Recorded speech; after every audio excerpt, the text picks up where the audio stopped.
Afternoon students, solid state हम लोग पढ़ रहे हैं, ठीक है, जो कि चैप्टर 1 है आपका 12th क्लास में और ये सिलेबस में ऐड भी हो गया। तो इसमें हम लोगों ने बहुत सारा चीज देख लिया पहले, कैलकुलेशन ऑफ यूनिट सेल हम लोग देख चुके हैं, पैकिंग देख चुके हैं, 3D पैकिंग देख चुके हैं। आज हम लोग को बेसिकली देखना है पैकिंग फ्रैक्शन के बारे में, ठीक है। क्या देखना है? पैकिंग फ्रैक्शन, ठीक है। समझते हैं क्या हो रहा है, इसके बारे में बात कर रहे हैं। तो हम लोगों ने देखा था कि किसी भी सॉलिड्स को अगर हम देखें तो वो कितने भी अच्छे से पैक पूरा हो जाए, there is always some empty space in there. Solids को हम कितने भी अच्छे तरीके से पैक कर ले, उसमें कुछ ना कुछ खाली जगह हमेशा रहता ही रहता है, ठीक है। और इसी खाली जगह के कारण हम ऐसे बोल सकते हैं कि किसी भी 3 डायमेंशनल स्टेट में भी अगर हम सॉलिड को पैक करके देखें तो there must be some empty space which is present in there, ठीक है। तो फ्रैक्शन हम लोग क्या निकालना है कि एक पर्टिकुलर यूनिट सेल में कितना स्पेस खाली और कितना स्पेस भरा हुआ है। तो एक जनरलाइजेशन के थ्रू हम लोग ये जानते हैं कि maximum 74% of space in a packed solid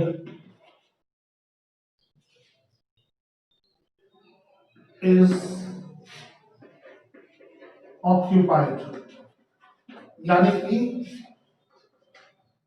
26% will be empty, ठीक है।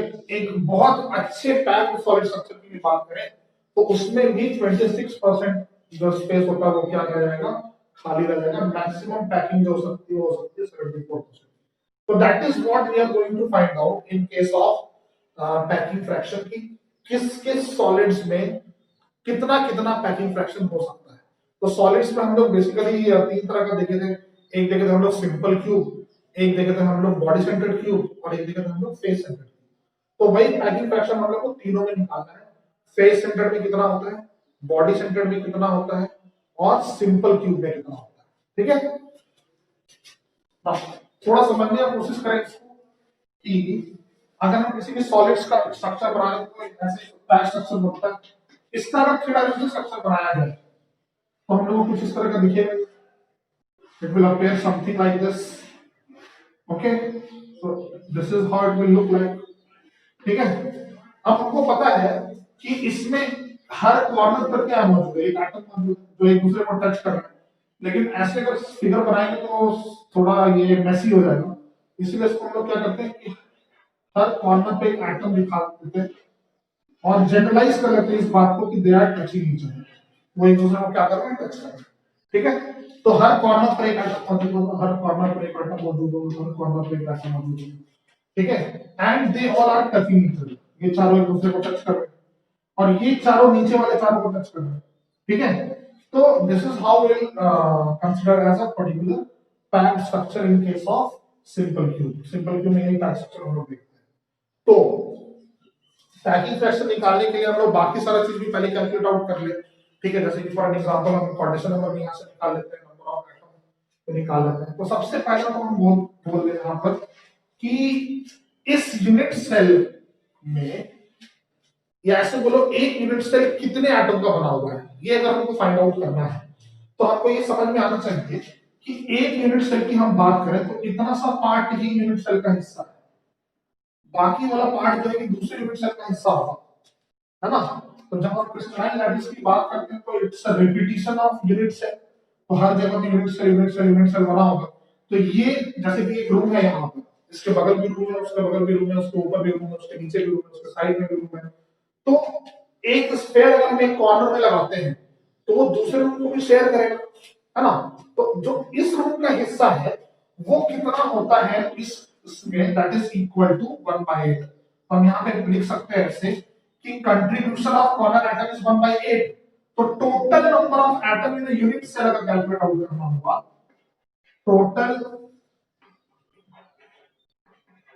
Number of atom in a unit cell अगर हमको काउंट करना होगा तो corner atom into its contribution will be equal to 1।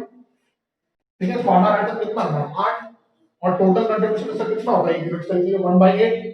तो टोटल हम लोग के पास जो आएगा number of atom in unit cell will be equal to 1। और इसको हम लोग डिनोट करते हैं किससे, z से डिनोट करते हैं। तो हम लोग ऐसे ही बोल सकते हैं कि z का वैल्यू किसके बराबर होगा 1 के बराबर होगा। ठीक है, तो यहां पर सबको number of atom contributing a unit cell आ गया, दैट इज इक्वल टू 1। ठीक है, अब इसके बाद दूसरा पॉइंट जो हम लोग इसमें देख रहे हैं दैट इज कोऑर्डिनेशन नंबर। ठीक है, तो कोऑर्डिनेशन नंबर का मतलब क्या होता है कि कितना एटम एक दूसरे को टच कर रहा है। ठीक है, तो how many atoms are touching each other, वही उसका कोऑर्डिनेशन नंबर हो गया। अगर हम इसकी बात करें तो ये कितनों के साथ कांटेक्ट में है, यही इसका कोऑर्डिनेशन नंबर होगा। तो किसी एक एटम को पकड़ लो, इस एटम को हम लोग पकड़ लेते हैं। ठीक है, अब ये देखो ये कितनों के साथ कांटेक्ट में होगा, इसके साथ तो कांटेक्ट में होगा, इसके साथ भी कांटेक्ट में होगा। ठीक है, अब ऑब्वियस सी बात है इसके ऊपर 4 रखा हुआ है तो ये इसके साथ भी कांटेक्ट में होगा, पीछे वाले के साथ भी कांटेक्ट में होगा, क्योंकि अभी हम बताए कि इसके चारों बगल रूम है, चारों बगल रूम है तो पीछे वाला जो एटम होगा वो भी इसके कांटेक्ट में होगा, इसके ऊपर भी ये कांटेक्ट में होगा, इसके इस तरफ भी वो कांटेक्ट में होगा। ठीक है, तो आगे तुम देखोगे कि ये कितनों के साथ कांटेक्ट में है, तो 2 4 6 के साथ कांटेक्ट में, सीधी सी बात। तो अगर फिर आप इसके लिए तुम लोग इमेजिन कर पा रहे हो तो it will be connected the corner atom है, ये बगल वाले रूम के भी कॉर्नर एटम के साथ कनेक्टेड है।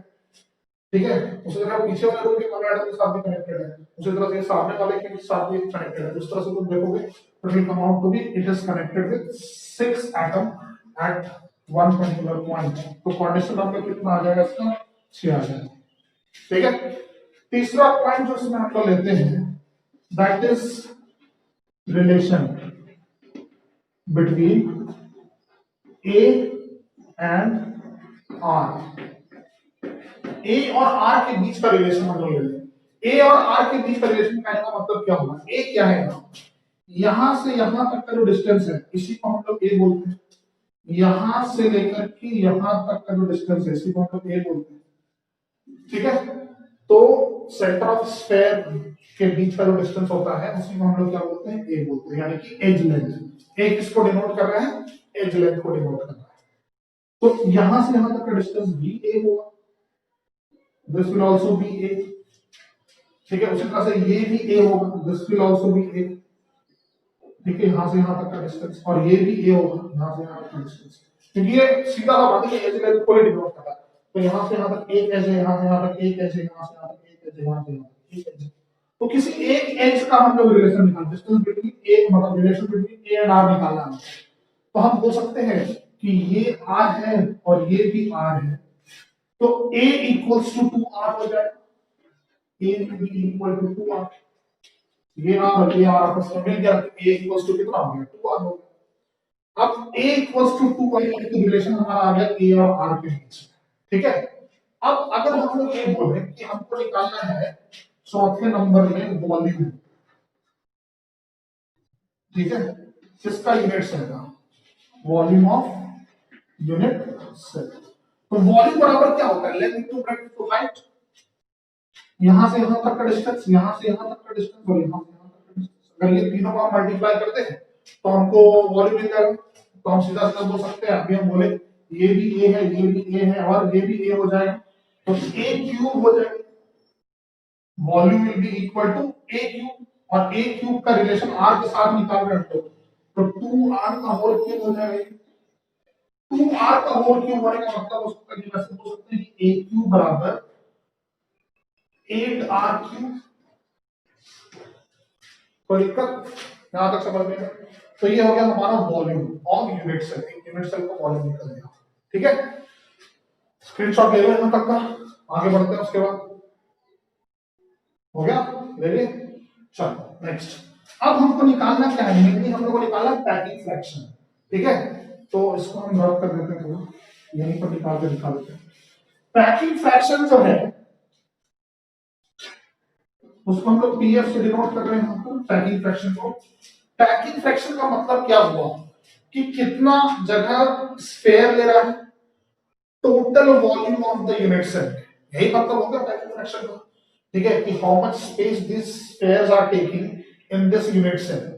वही फ्रैक्शन हो गया, ठीक है। तो पैकिंग फ्रैक्शन का मतलब क्या हो गया, यहां हम लोग क्या निकालेंगे, volume of spheres divided by total volume of the unit cell, बस वही करना, वॉल्यूम ऑफ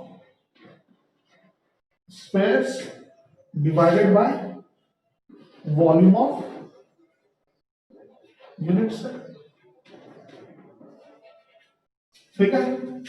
अब वॉल्यूम ऑफ स्पेयर में पीएम बराबर क्या हो जाएगा बताओ, टोटल कितना है हमारा, वॉल्यूम ऑफ स्पेयर में टोटल स्पेयर कितना हो गया, जो एक यूनिट सेल का हिस्सा हो, निकाले थे अभी हम लोग z का वैल्यू 1 निकाले थे, तो ये हो जाएगा z into volume of sphere will be equal to 4/3 pi r cube divided by volume of unit cell कितना निकाले, a क्यूब, ठीक है।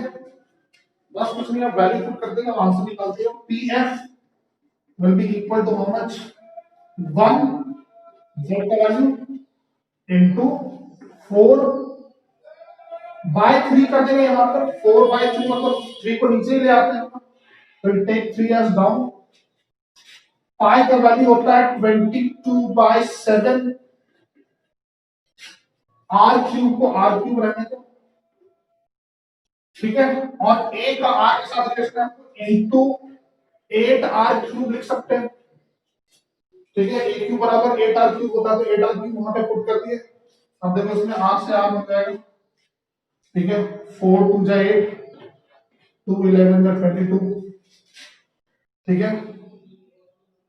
चलो तो आंसर जो कि हम लोग का आ रहा है देखो कितना, ये आ रहा है तुमको pf packing fraction that is equal to 11/21, ठीक है। इसको सॉल्व आउट करेंगे तो हमारा आंसर आएगा 0.5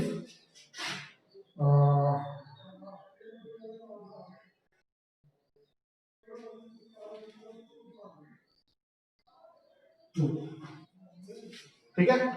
तो पैकिंग फ्रैक्शन जो हमारा आ रहा है दैट इज इक्वल टू 0.52, मतलब कि एक यूनिट सेल में 0.52 फ्रैक्शन ही ऑक्यूपाइड होगा, rest of the fraction will be empty, ठीक है। तो फ्रैक्शन तो आपको पता है 1 में निकालते हैं हम लोग, तो अगर एक का फ्रैक्शन आया दूसरे का फ्रैक्शन क्या बच गया हमारे पास 0.48, है ना। तो हम ऐसे बोल सकते हैं पैकिंग फ्रैक्शन से अगर आपको पैकिंग एफिशिएंसी निकालना है, तो पैकिंग एफिशिएंसी निकालने के लिए उसको परसेंटेज में कन्वर्ट करते हैं, परसेंटेज में कन्वर्ट करते हैं पूरे टर्म को अगर हम 100 से मल्टीप्लाई कर देंगे तो परसेंटेज में कन्वर्ट हो जाएगा, तो we can also write it as, इसी को यहां पर लिख देते हैं, ऊपर में लिख देते हैं, ठीक है।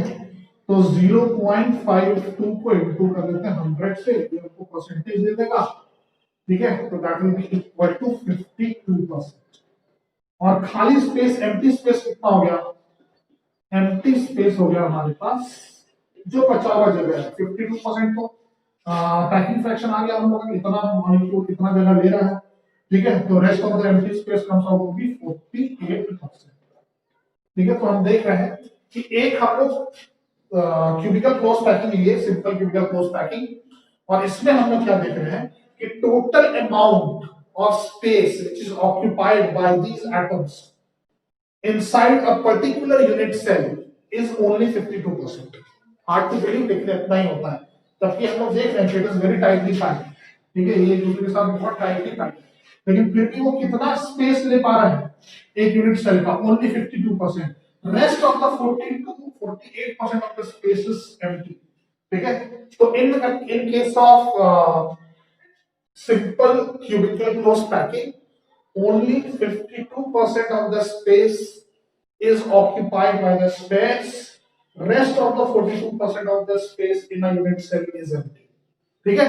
तो ये हो गया तुम्हारा बॉडी सेंटर्ड क्यूब का, इसी तरह से हम लोग सॉरी सिंपल क्यूब का हो गया, इस तरह से हम लोग बॉडी सेंटर्ड क्यूब और फेस सेंटर्ड क्यूब निकालेंगे, यहां तक पहले आप लोग नोट डाउन कर लो।